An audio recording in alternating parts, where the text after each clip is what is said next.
What's going on, everybody? This is Chris Classic dropping a couch vlog. I'm gonna drop my baby off soon, but I hope you guys are having a wonderful day. If nobody tells you, remember that God loves you, Christ loves you, and I love you as well. I know it's Wednesday, but this is the start of something, the start of a new day, the start of somebody's work week, the end of somebody's work week.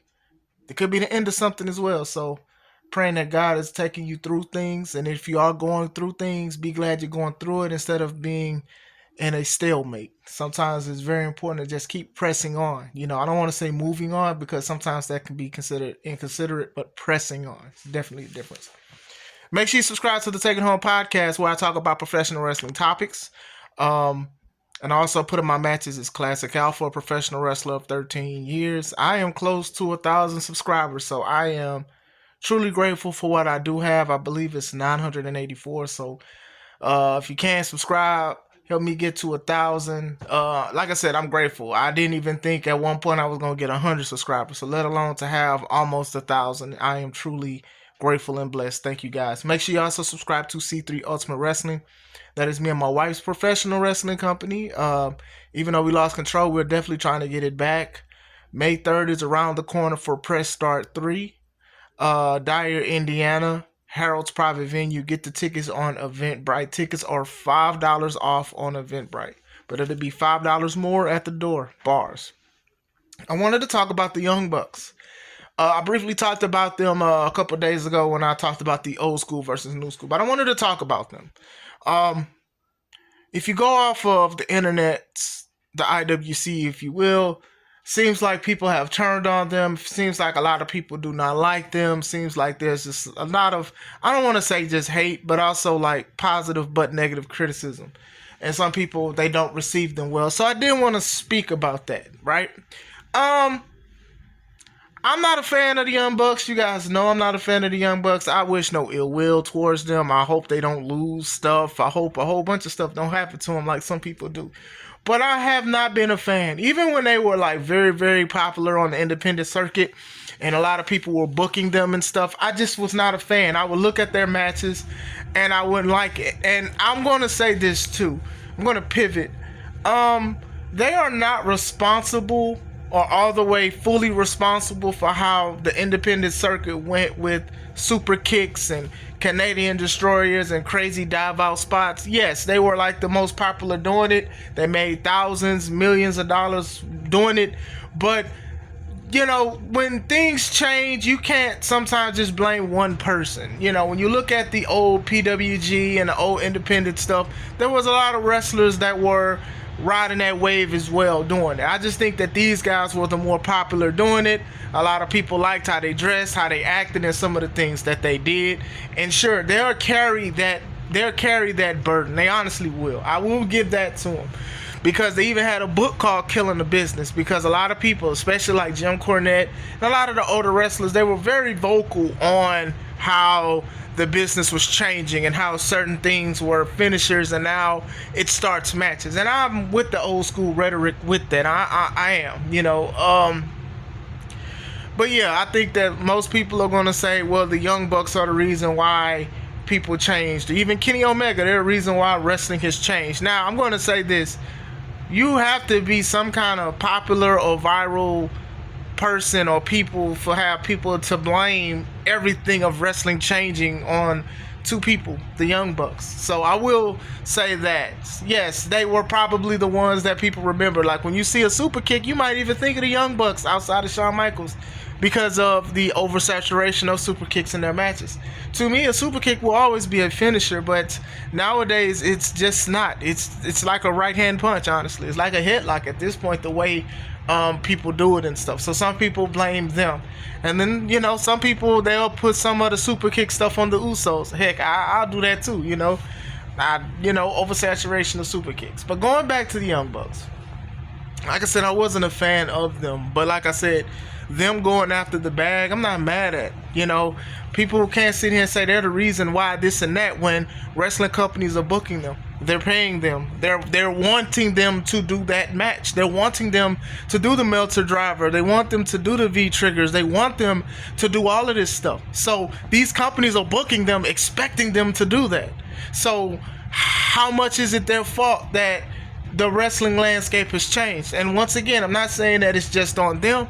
A lot of wrestlers changed. A lot of wrestlers was like, hey, I don't want to use psychology in theory because it's not popping now. So now I want to do things. I want to do the crazy dive out spots. I want to do the Canadian Destroyer within the first 2 minutes of the match. I want to use thumbtacks. I want to do this. I want to do a whole bunch of crazy stuff that don't make sense because that's what's popping.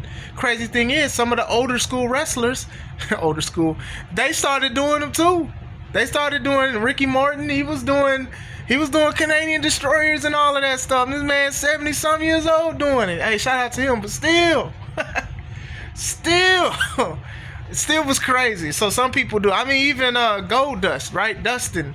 I think he goes by Dustin in AEW. He does like a Canadian Destroyer sometimes, and it's just like, geez, guys, like what's going on? But still, it's not just them. Like I said, I know that they say that they are a parody of parody wrestlers and stuff.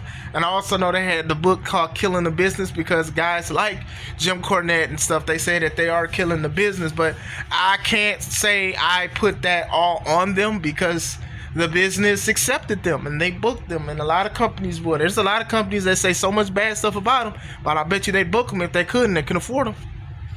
That's just, it is what it is. Now, them as far as AEW goes, a lot of people are excited about the Young Bucks. And since AEW has been around, 6 years? The Young Bucks have never really changed.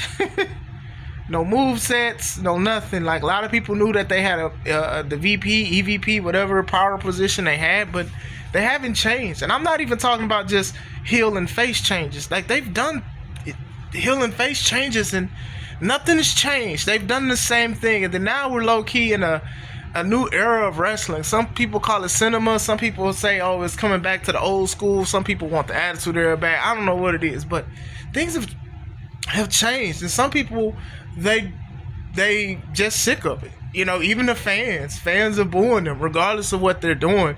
Like, even the storyline that they're doing now doesn't make sense.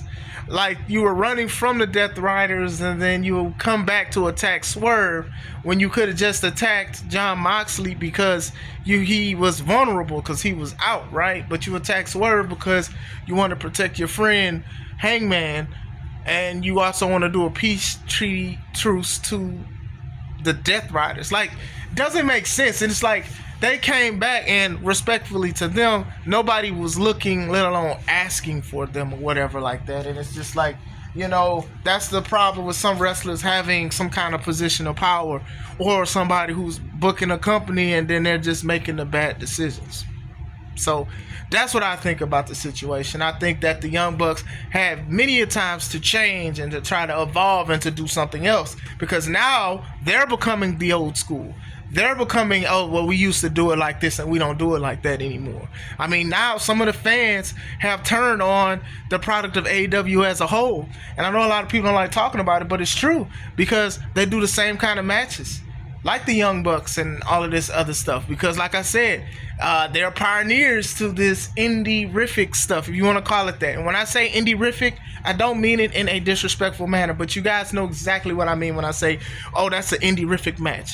They are some of the pioneers of it. I mean, Kenny, you could say too, but Kenny had been injured, had to take time off. So they've been constant for a minute, and then they just took a break, and then now they come back.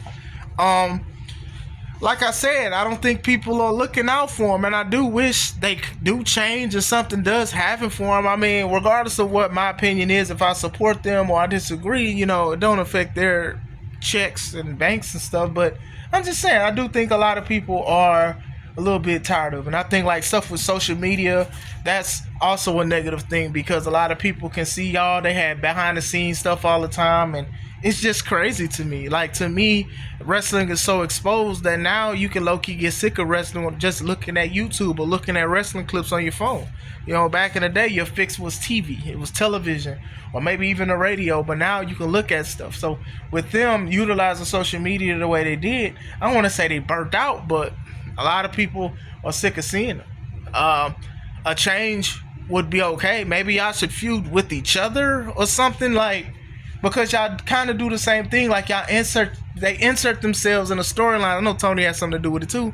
And then it's just like, why are you here? You know, nobody was like Bucks. Nobody was chanting for them and stuff. And then it's just like even some of the antics of unprofessionalism, and it's not just them, it was Kenny as well, when that Punk brawl out thing happened, and then they were making fun the Wayward Sons and all of this stuff. It's just like, y'all are not, you guys can't do anything and then people can support it anymore, because at one point they can do a whole bunch of stuff. They had matches where you thought it was thumbtacks, but it was Legos. They had Legos glued to the bottom of a shoe. They had a whole bunch of stuff. Like the PWG the days was wild and diabolical.